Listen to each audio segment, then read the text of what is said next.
चेतक पर चढ़ जिसने दुश्मन संगारे थे, मातृभूमि की खातिर जिसने जंगल में भी कई साल गुजारे थे।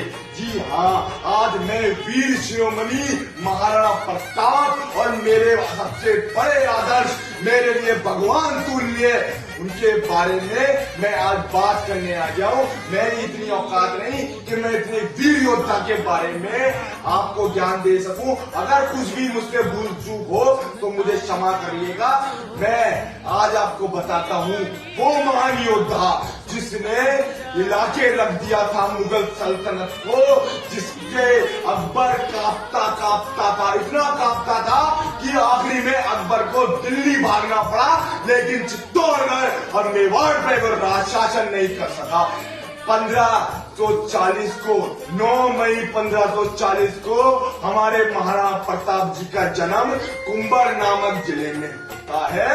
उनके पिताजी उदय सिंह जी जो कि मेवाड़ के राजा थे, उनकी मां जयवंता बाई जो बचपन से ही उन्हें राणा सांगा, बप्पा रावल की वीरता के किस्से सुनाती थी। वो बप्पा रावल जिसके खौफ से तुरक सेना को इतने खदेड़ दिया था कि तुरक सेना ने फिर भारत में आने का दुस्साहस नहीं करा। वो राणा सांगा जिसके शरीर में 80 घाव थे, एक आंख नहीं थी, उसके बाद भी उनके अंदर शौर्य कम नहीं था। वो राणा सांगा, सोचिए जो बच्चा इतनी महान वीरों की कहानी सुन के बड़ा हुआ हो वो कितना महान होगा। और महाराणा प्रताप जैसी बड़े होने लगे थे तो उन्होंने तलवारबाजी और दिव्यशास्त्र विद्या सब सीखनी शुरू कर दी। उस टाइम पे हुमायूं मरा था और अकबर शासन गद्दी पे बैठा था और अकबर का एक ही सपना था पूरे भारत पे फतेह करना। उस बीच अकबर की नजर राजस्थान पे पड़ती है, उसमें वह सारे राजपूतों राजाओं को, जो राजपूत राजा कुछ तो वीर थे जिन्होंने हार स्वीकार नहीं करी, लेकिन कुछ थे जिन्होंने संधि कर ली अकबर के साथ, उसने कोशिश करी। महाराणा हमारे उदय प्रताप जी के पास उसने अपने दूत भेजे और उनसे कहा कि आप हमारे साथ संधि कर लीजिए।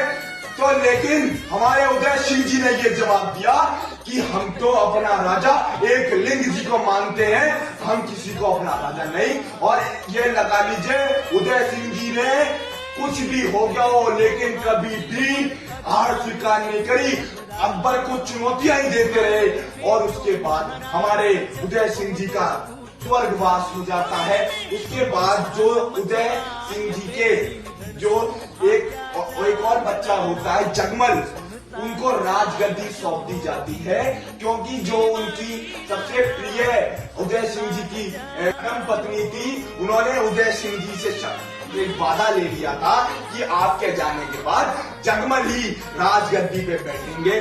लेकिन आप ये मानिए जब हमारे उदय सिंह जी का अंतिम संस्कार हो रहा था तो उस टाइम पे एक रीति रिवाज होता था कि जो राजा बनने वाला होता है वो महाराज का वो अंतिम संस्कार नहीं देख सकता।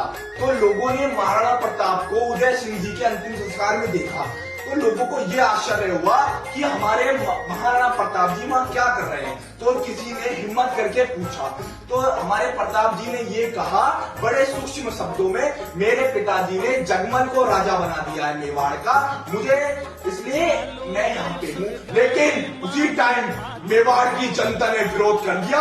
मेवाड़ की जनता ने ये कहा कि हम जगमल को राजा स्वीकार नहीं करेंगे, हम आपको ही राजा स्वीकार करेंगे। और वहीं पे उनका राज्याभिषेक कर दिया और उन्हें मेवाड़ की गद्दी पर बैठा दिया। ये सुनते ही अकबर ने सोचा कि उदय सिंह जी ने तो कभी मेरे साथ संधि करी नहीं, तो उसने क्या करा, उसने एक दो दूत भेजे। उसने सोचा नया राजा है ये तो मेरी बात मानेगा ही, लेकिन हमारे वीर महाराणा प्रताप ने कह दिया कि मुझे मरना कटना पसंद है लेकिन मुगलों के साथ संधि करना पसंद नहीं है। इसी बीच उसके बाद महाराणा प्रताप जी की सियासत चली, महाराणा प्रताप जी का नाम होने लगा। महाराणा प्रताप जी की वीर गाथाएं पूरे भारतवर्ष में फैलने लगी। उसके बाद हल्दी घाटी का युद्ध हुआ। हल्दी घाटी के युद्ध में आप ये लगा लीजिए, मुगलों की विशाल सेना और हमारे मेवाड़ की महाराणा प्रताप जी की ऐसी सेना, जो एक सेना महाराणा प्रताप की एक एक सैनिक हजार मुगल सैनिक पे भारी।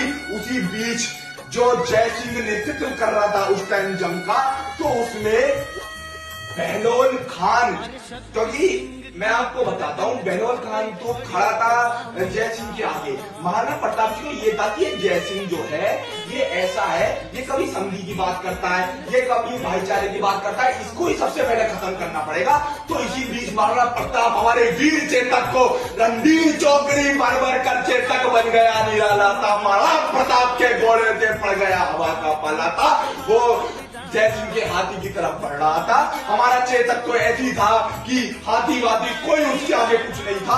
तो उसी बीच आप सोचिए, जब जय सिंह को मारने के लिए महाराणा प्रताप आगे बढ़ रहे थे, तो बीच में बहलोल खान खड़ा था। आप मानेंगे नहीं, हमारे महाराणा प्रताप ने एक हाथ से तलवार चलाई और जिस दुश्मन का भी महाराणा प्रताप जी से हल्दी घाटी के युद्ध में बड़ा पाला, महाराणा प्रताप की तलवार ने उसे घोड़े समेत काट डाला। जी हाँ, घोड़े समेत चीर के रख दिया बहलोल खान को। और आप मानेंगे नहीं, बहलोल और पूरी मुगल सेना इस दृश्य को देख के कांप उठी।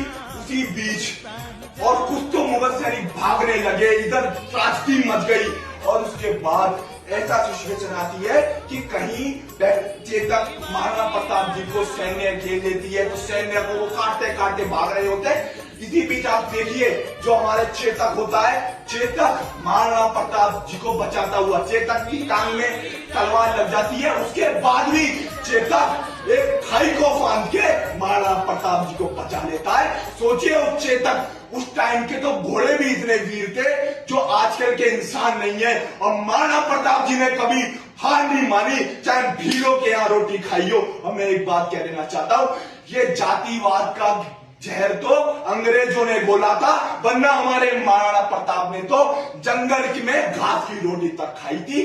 और मैं ये कह देना चाहता हूं, अगर अपना आदर्श मानना है तो मदर टेरेसा को मत मानो, महाराणा प्रताप छत्रपति शिवाजी महाराज जी को मानने का प्रयास करो। और हकीम खान सूरी जैसे, जो कि हल्दी घाटी में के युद्ध में महाराणा प्रताप जी के कमांडर थे, ऐसे लोगों को अपना आदर्श मानो। और आप मानोगे नहीं, इसके बाद अकबर अपनी हार स्वीकार करके दिल्ली चला गया और कभी मेवाड़ की तरफ उसने नजर नहीं रखी। ये थे हमारे बब्बर शेर महाराणा प्रताप। जय मेवाड़।